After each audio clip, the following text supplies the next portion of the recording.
Hello বন্ধুরা, আশা করি আমরা সবাই অনেক ভালো আছি। Short rule of physics maths ক্লাসে সবাইকে আবারও অনেক অনেক শুভেচ্ছা। আজকে যে ক্লাসটা নিয়ে আমরা তোমাদের সামনে এসেছি, সেই ক্লাসটাতে আমরা পদার্থবিজ্ঞানের যে অঙ্কগুলো নিয়ে আলোচনা করব, সেই অঙ্কগুলো সাধারণত রুয়েট, বুয়েট, কুয়েট, চুয়েট এই ইঞ্জিনিয়ারিং ইউনিভার্সিটিগুলোতে বা প্রকৌশল বিশ্ববিদ্যালয়গুলোতে আসতে দেখা গিয়েছে বিভিন্নবার, এবং তারই পরিপ্রেক্ষিতে আমরা আজকে সেই অঙ্কগুলো নিয়ে তোমাদের সামনে আলোচনা করব।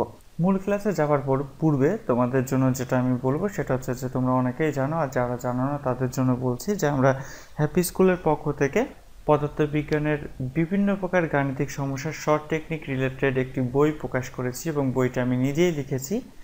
তো তোমরা অনেকে বইটি সংগ্রহ করেছো, যারা এখনও সংগ্রহ করোনি, যদি মনে করো বইটি তোমাদের কাজে লাগবে, এবং আমি সেই বই থেকেই কিন্তু কিছু অঙ্ক তোমাদের এখানে তুলে দিয়েছি।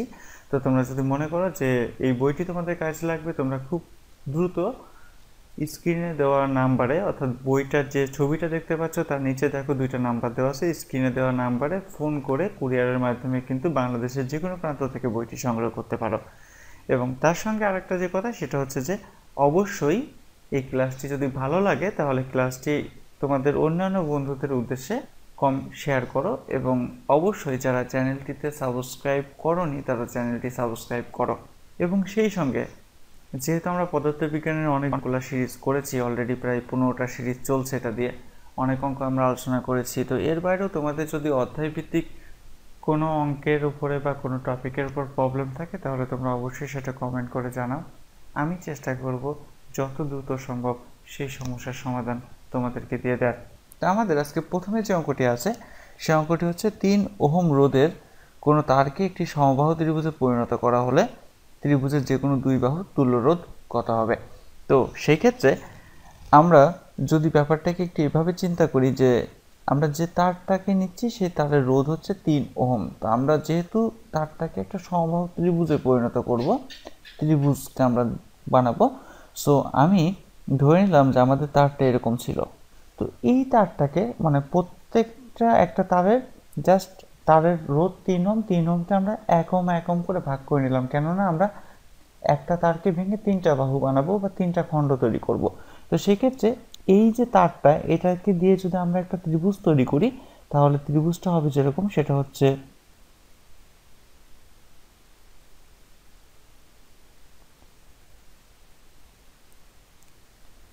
এবিসি। এখন প্রশ্ন হচ্ছে এই যে ত্রিভুজ, যেহেতু তারের মোট রোধ ছিল 3 এবং 3 ওহম রোধ, তো 3 ওহম রোধ থেকে আমরা তারকে 3টা পার্টে পার্ট করে 3টা বাহু বানিয়েছি, সুতরাং প্রত্যেকটার তুল্য রোধের পরিমাণ হবে আমাদের, প্রত্যেকটা বাহুর রোধের পরিমাণটা হবে আমাদের 1 ওহম। এখন প্রশ্ন হচ্ছে যে আমাদের বলা হচ্ছে যে যে কোনো দুই বাহুর তুল্য রোধ কত। তো সেক্ষেত্রে আমি যদি চিন্তা করি যে আমি বি এবং সি বাহুর তুল্য রোধ বের করব, আমি ধরলাম এটা পজিটিভ প্রান্ত, এটা নেগেটিভ প্রান্ত, তাহলে দেখো আমরা এটা তুল্য রোধটা কীভাবে নির্ণয় করব। আমরা বি এবং সি এই দুইটা পয়েন্টের তুল্য রোধ যদি বের করতে চাই, তো আমরা কারেন্টটাকে প্রথমে পজিটিভ দিক থেকে প্রবাহিত করব, করে এই পয়েন্টে যখন নিয়ে আসবো তখন আমাদের কারেন্ট I1টা যদি এদিকে যায় তাহলে আমাদের I2টা যাবে এদিকে। আমরা দেখতে পাচ্ছি I1টা এ হয়ে সিতে এসে পৌঁছাচ্ছে, সুতরাং এই 1 ওহম এবং এই 1 ওহম আমাদের কিসে আছে, শ্রেণীতে আছে। তাহলে আমাদের প্রথমে যদি আমরা ফার্স্ট অফ অল এই দুইটা যেহেতু আমরা বুঝতে পারছি এর শ্রেণীতে আছে, তাহলে এদের তুল্য রোধটা আমরা বের করতে পারি। RS = 1 + 1 = 2 ওহম, এবং তখন আমাদের চিত্রটা ঠিক এমন হয়ে যাচ্ছে। এই হচ্ছে আমাদের বিসি, এবং আমরা যেহেতু এইটা আর এটাকে দিয়ে আমরা কি করেছি, 1 ওহম আর 1 ওহম দিয়ে 2 পেয়েছি, সো আমি এটাকে একটু এভাবে লিখে দিতে পারি, এটা হচ্ছে আমাদের 2 ওহম এবং এটা হচ্ছে আমাদের 1 ওহম। তো আমরা দেখতে পাচ্ছি যে এই 2 আর এই 1 অবশ্যই দুজনের সাথে সমান চলা আছে, সুতরাং এখানকার যে তুল্য রোধের মানটা আমরা পাবো সেই তুল্য রোধের মানটা হবে আমাদের 1/RP = 1/RS প্লাস 1/1, যেহেতু আমাদের এটার মান হচ্ছে 1 আছে। তো সেই ক্ষেত্রে আমরা এখান থেকে যদি আরপি এর মানটা বের করি তাহলে আরপি এর মানটা আমরা যেটা পাবো সেই মানটা হবে আমাদের 2/3 ওহম।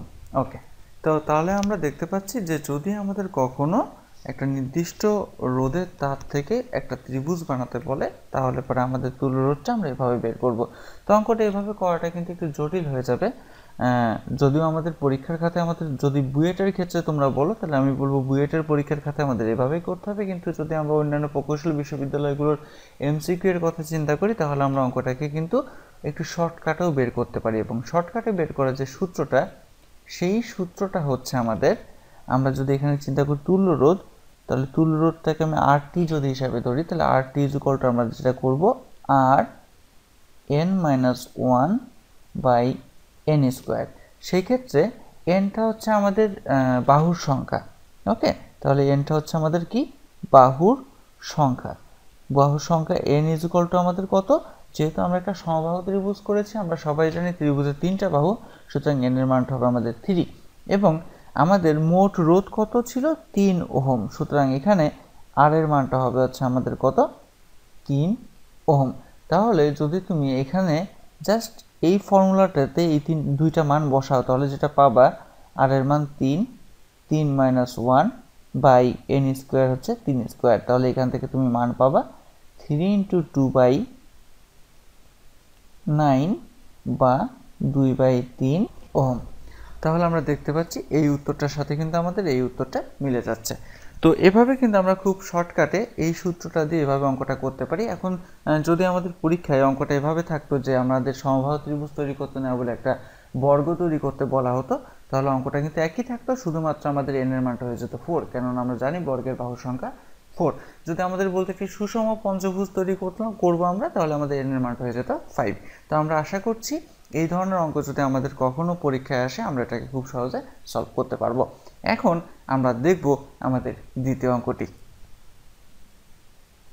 তো আমাদের দ্বিতীয় যে অঙ্কটি, সেই অঙ্কটি এই অঙ্কটি খুবই পরিচিত একটি অঙ্ক, কারণ আমাদের এই অঙ্কটি সাধারণত বোর্ড পরীক্ষাতেও আসতে দেখা যায়। তো অঙ্কটিতে বলা হচ্ছে ভূপৃষ্ঠ থেকে কত উঁচুতে অভিকর্ষ ত্বরণের মান ভূপৃষ্ঠের অর্ধেক হবে।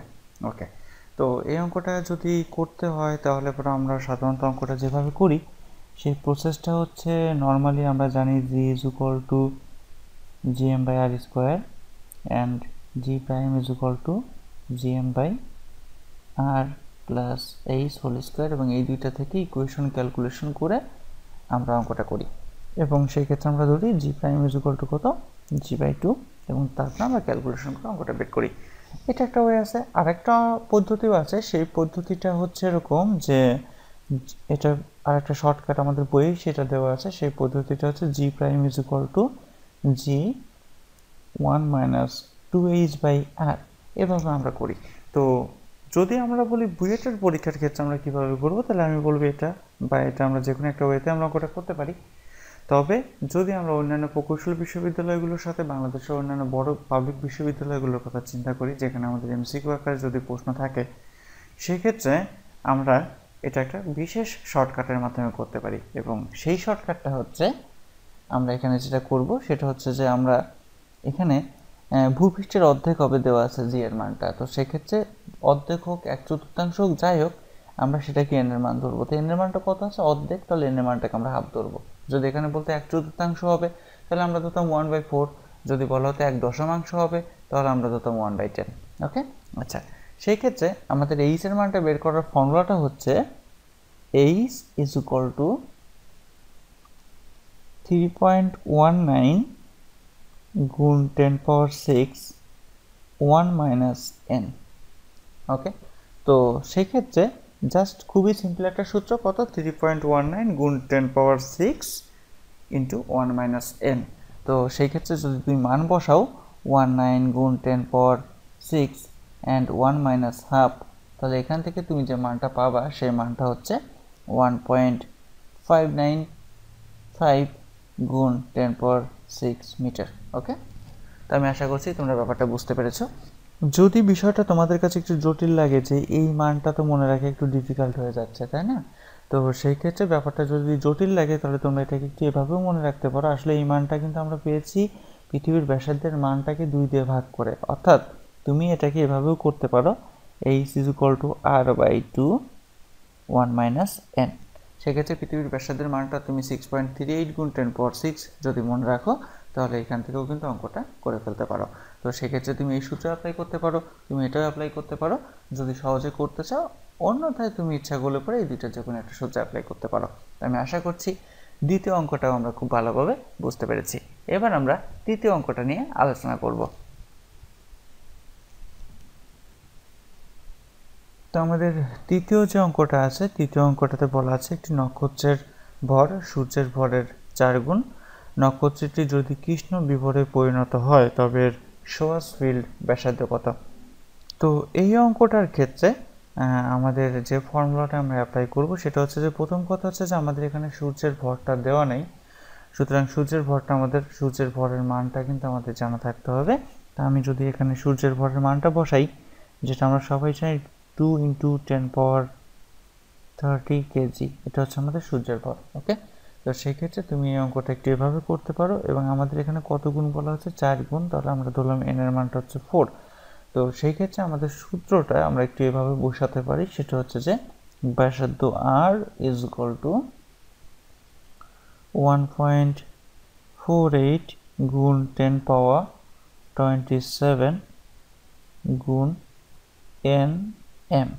অর্থাৎ আমরা একটা ধ্রুবক মান বা কনস্ট্যান্ট ভ্যালুকে যদি আমরা মুখস্থ রাখতে পারি, যে ভ্যালুটা হচ্ছে 1.48 গুণ 10⁻27 বা এখানে মাইনাস হবে 10⁻27 ইন্টু nm, এটা যদি মনে রাখতে পারি তাহলে কিন্তু আমরা শোয়াসফিল্ডের ব্যাসার্ধ কত হবে এরকম অঙ্ক করতে পারবো। সেক্ষেত্রে যদি সূর্যের পরিবর্তে অন্য পৃথিবীর ভর বা অন্য কোনো গ্রহের ভর দেওয়া থাকে তাহলে আমরা এখানে সূর্যের ভরের পরিবর্তে তার ভরটা বসাবো। তো সেক্ষেত্রে আমরা যদি মানটা বসাই 1.48 গুণ 10⁻27 গুণ n গুণ m এর মানটা হচ্ছে আমাদের কত?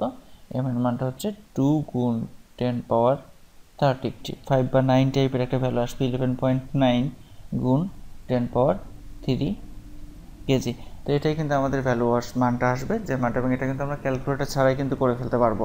তুমি যদি প্রপার সূত্র বসিয়ে অঙ্কটা করতে চাও তাহলে এই অঙ্কটার মান ক্যালকুলেটর ছাড়া কিন্তু তুমি করতে পারবে না, কিন্তু তুমি যদি এইভাবে মানটা একটু বসিয়ে নাও 1.48 গুণ nm, তাহলে আমার একটা দৃঢ় বিশ্বাস যে 1.48, 4 আর 2 এর গুণফলটা কত বসিয়ে তার সাথে পাওয়ারটাকে যোগ বিয়োগ করে দিলে কিন্তু তুমি অঙ্কের উত্তরটা বের করে ফেলতে পারবা।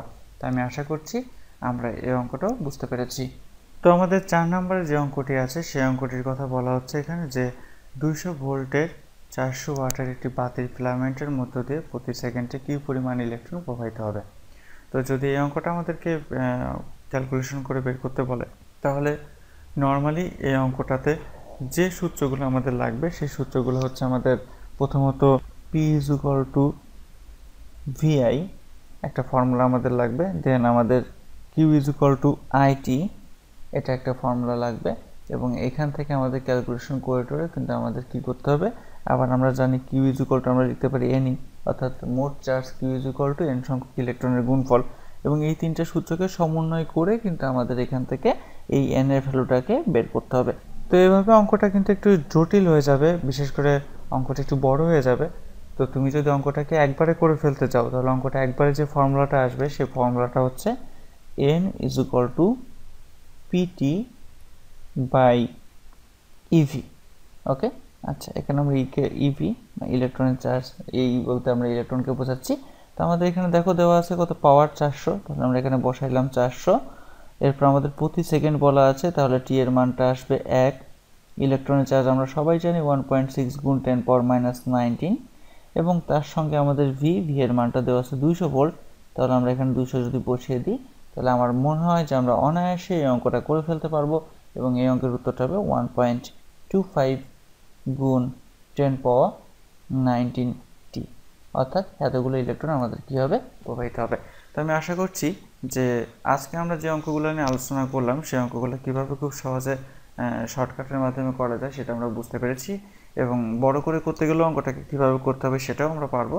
তো পরবর্তী ক্লাসে আমরা এরকম আরও কিছু অঙ্ক নিয়ে তোমাদের সামনে হাজির হব। সে পর্যন্ত ধন্যবাদ সবাইকে।